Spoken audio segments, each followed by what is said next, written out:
ChatGPT आपल्या मराठी भाषेविषयी काय विचार करते हे आपण या व्हिडिओमध्ये मातून पाहूया. आपण पहिल्यांदा विचारू की महाराष्ट्रामध्ये मराठी भाषा बोलणे महत्त्वाचे आहे का? त्यांनी या ठिकाणी उत्तर दिलं आहे. हा प्रश्न सरळ हो किंवा नाही असा नाही. थोडक्यात थोडा संतुलित विचार करावा लागतो. महाराष्ट्रात मराठी ही राज्याची अधिकृत भाषा आहे. त्यामुळे प्रशासन, शिक्षण आणि स्थानिक व्यवहारामध्ये मराठीला प्राधान्य मिळणं स्वाभाविक आहे. त्यामुळे संस्कृती, परंपरा आणि ओळख टिकून राहणे हे महत्त्वाचे आहे. पण अनिवार्य करण्याबाबत काही अडचणी आहेत.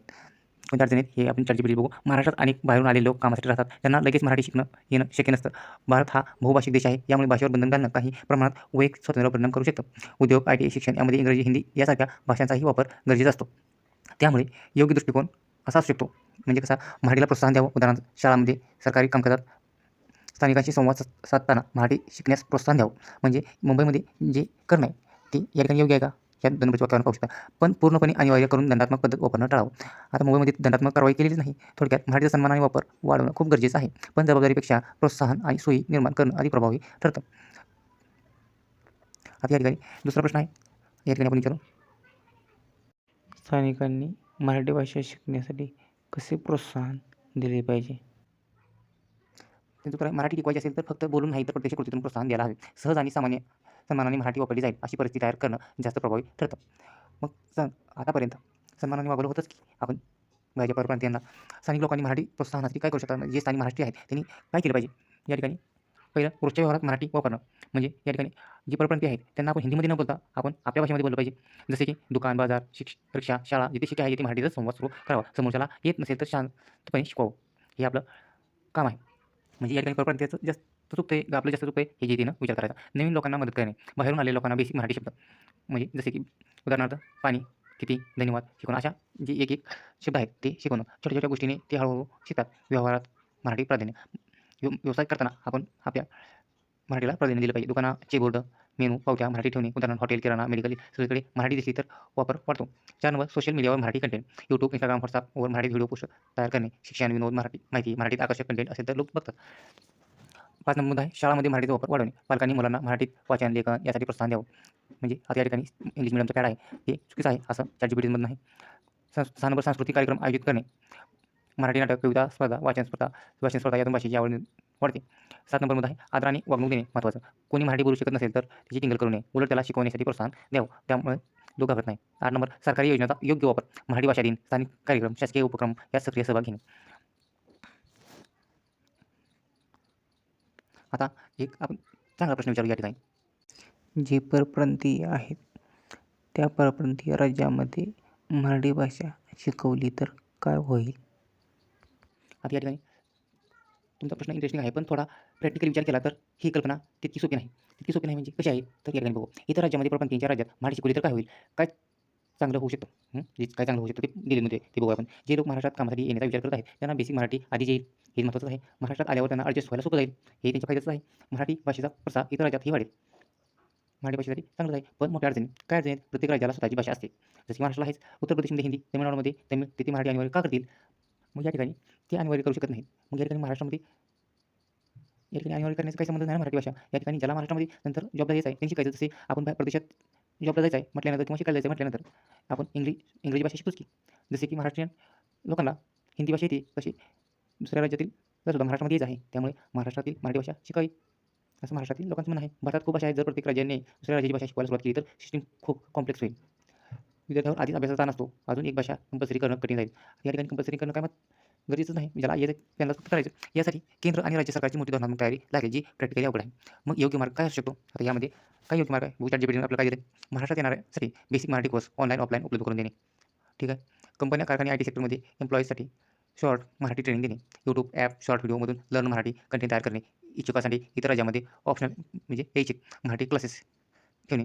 थोडक्यात तर काय इतर राज्यामध्ये मराठी कंपल्सरी करणं प्रॅक्टिकली नाही. पण महाराष्ट्रात येणाऱ्यांसाठी मराठी शिकणं सोपं आणि उपयोगी करणं हा जास्त उपयोगी मार्ग ठरेल.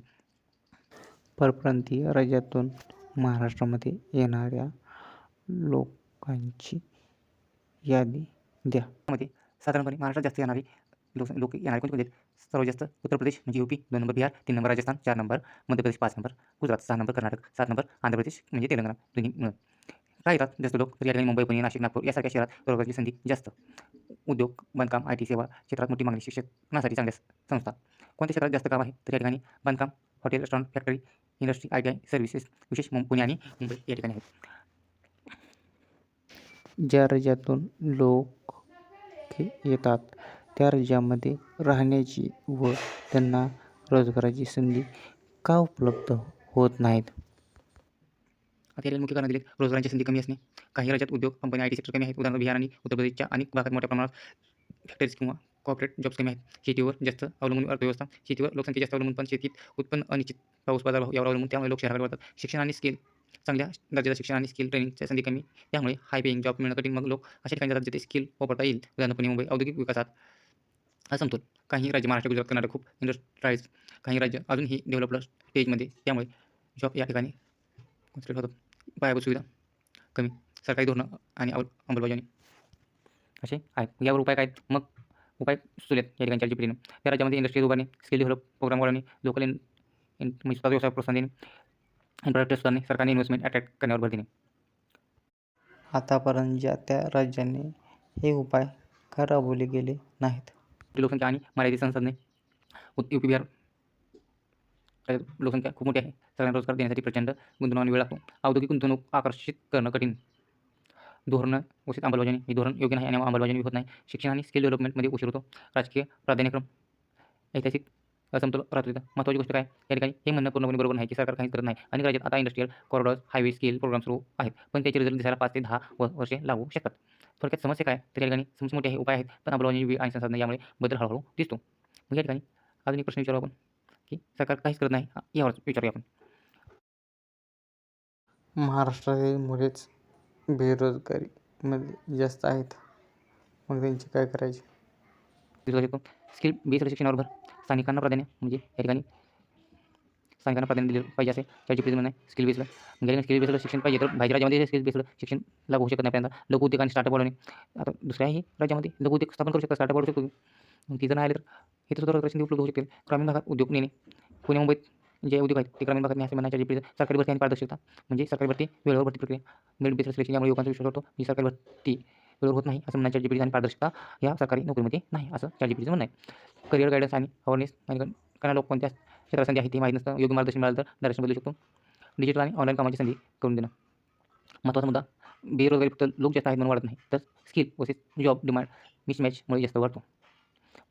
आता या ठिकाणी ChatGPT ह्याच्या आधीच म्हणणं होतं की लोकसंख्या जास्त आहे, त्यामुळे प्रत्येकाला रोजगार देऊ शकत नाही. मग या ठिकाणी आता त्यांनी मुद्दा मांडला की बेरोजगारी फक्त लोकसंख्या जास्त आहे म्हणून वाढत नाही, तर स्किल बेस्ड शिक्षण नाही. या ठिकाणी बाहेरच्या राज्यामध्ये स्किलची मुलं जास्त आहेत का स्किलची मुलं जास्त नाहीत असं ChatGPT म्हणायचं आहे. आपण त्याला हा प्रश्न मागे विचारूया.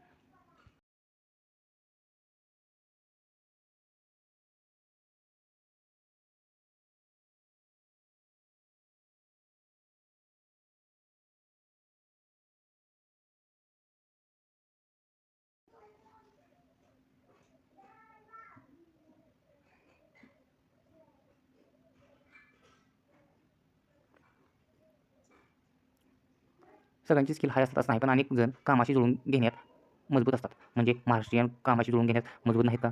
काय दिसून येतं, बरेच जण लो मीडियम स्किल जॉब, बांधकाम, हॉटेल, डिलिव्हरी पटकन शिकून करतात. काही जण स्पेसिफिक स्किल घेऊन येतात. Welding, electrician, driver, IT support, लांब वेळ काम करण्याची तयारी आणि कमी पगारात सुरुवात, यामुळे नोकरी पटकन मिळते. म्हणजे निष्कर्ष काय, स्किल नेहमी जास्त असतात असं नाही, पण काम शिकण्याची तयारी, अधिक मेहनत, अधिक सातत्य, यामुळे मार्केटमध्ये टिकतात. म्हणजे महाराष्ट्रीयन या ठिकाणी काम शिकण्याची तयारी नाही, त्यांच्यात मेहनत बी नाही आणि सातत्य बी नाही असं म्हणणं ChatGPT या ठिकाणी आपण लगेच प्रश्न विचारू या ठिकाणी. काचं राहू द्या.